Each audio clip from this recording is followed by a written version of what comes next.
তো হোটেলে আমরা এরকম ছোট ছোট নিমকি কিভাবে কারিগররা বানাই। তো আপনি চাইলে এই নিমকিটা একবার বানিয়ে অনেকদিন পর্যন্ত আপনার ঘরে রেখে রেখে অনেকদিন পর্যন্ত খাইতে পারেন। তো এই নিমকি রেসিপিটা একদমই সহজ। তো আমি আজকে আপনার সাথে শেয়ার করব এই ভিডিওর মাধ্যমে। তো ভিডিওটা সম্পূর্ণ দেখতে থাকুন, ইনশাল্লাহ আপনিও বানাতে পারবেন ঠিক আমার মতোই। তো এখানে আমি হাফ কেজি ময়দা নিয়ে নিয়েছি, আর নিয়ে নিয়েছি 1 চামচের অর্ধেক খাবার সোডা, 1 চামচের মতো কালো জিরা, তারপর একটু স্বাদ মতো লবণ, তারপরে দিয়ে দিলাম এখানে আমি 50 গ্রাম মতো সয়াবিন তেল। তো সব কিছু দেওয়া শেষ হয়ে গেলে হালকা একটু পানি দিয়ে এটা ভালোভাবে সুন্দরভাবে মিক্স করব। তো অবশ্যই একটা জিনিস খেয়াল রাখবেন, ময়দা দিয়ে যে কোনো কাজ করবেন অবশ্যই ভালো করে ময়দাটা যদি মারতে পারেন সেক্ষেত্রে যে কোনো মালই সুন্দর হবে, পারফেক্ট হবে। তো ময়দাটা আমি ভালো করে মারিয়ে নিব আস্তে আস্তে। তো একটু সময় নিয়ে মারবো, অনেকক্ষণ সময় নিয়ে একটু ভালো করে ময়দাটা মারিয়ে নেব। তো ময়দাটা আমি বেশি লুজও রাখবো না, এরকম টাইটও রাখবো না, মিডিয়াম সাইজের রাখবো। তো ময়দাটা সুন্দরভাবে মারবো। ময়দাটা সুন্দরভাবে মারা শেষ হয়ে গেলে অবশ্যই এটাকে আধা ঘন্টা বা 20 মিনিটের মতো একটা পলি বা একটা নরম তোয়ালে কাপড় দিয়ে আধা ঘন্টার মতো ঢেকে রেখে দেব। তাহলে ময়দাটা একটু মজবে। অবশ্যই এই ময়দাতে কাজ করলে সব কাজই ইনশাল্লাহ ভালো হবে।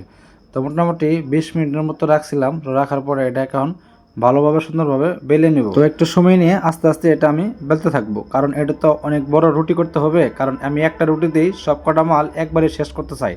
তো তার জন্য একটু সময় নিয়ে আস্তে আস্তে একটু বেলবো, কারণ অতিরিক্ত জোরে বেলা শুরু করলে এক্ষেত্রে মালটা ছিঁড়ে যাওয়ার সম্ভাবনা থাকবো, আর আপনি এটা ভালো হয়ে যাবে না। তো যাই হোক আস্তে আস্তে সুন্দরভাবে বেলে নিব। তো মাঝে মধ্যে যদি দেখেন যে ময়দাটা ভালো সাথে যাচ্ছে না, সেক্ষেত্রে একটু হালকা ময়দা, শুকনো ময়দা ছিটিয়ে নেবেন, তাক্ষেত্রে বেলতে আরও সুবিধা হবে আর সুন্দর হবো। তো যাই হোক মোটামুটি বেলা শেষ করছি। তো এখন আমি সুন্দর করে সাইজ করে আগে কেটে নেব। তো এই সাইডে কাটা শেষ হলে তারপরে আমি এক সাইড থেকে অ্যাঙ্গেল করে কিছুটা কাটা শুরু করব। তো কি আমি বলছিলাম না যে এই রেসিপিটা একদমই সহজ একটা রেসিপি।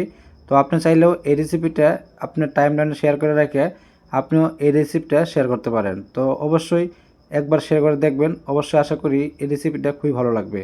তো এটা কিন্তু খুবই একটা মচমচা সুন্দর একটা খাবার। তো সকালে বা অনেক সময় যদি মনে চায় কিছু চার সাথে খাইতে, তাই কিন্তু এটা আপনি খাইতে পারেন, অনেক ভালো লাগবে। তো যাই হোক মোটামুটি এটা কাটা শেষ করছি। তো এটাকে এখন তেলে নিয়ে ভাজবো। তো আমি সুন্দরভাবে কাটছি আস্তে আস্তে, তো একটু সময় নিয়ে কাটছি। তো আমি চাই এই মালটা একসাথে একবারে এক খোলাতে ভাজে ফেলবো।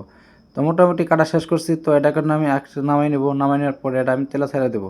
তো তেলটা আমি আগে থেকে বসে রাখছিলাম, তো তেলের ভিতরে এখন মালটা ছেড়ে দেবো।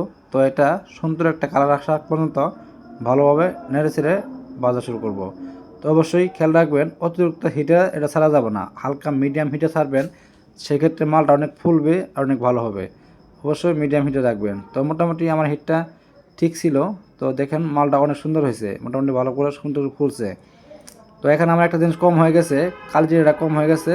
তো কালিজিরা কম হওয়ার কারণে দেখেন সবগুলো কালিজিরা পড়ে গেছে। তো যাই হোক কালিজিরাটা আপনারা ট্রাই করলে অবশ্যই একটু বাড়াই দেবেন।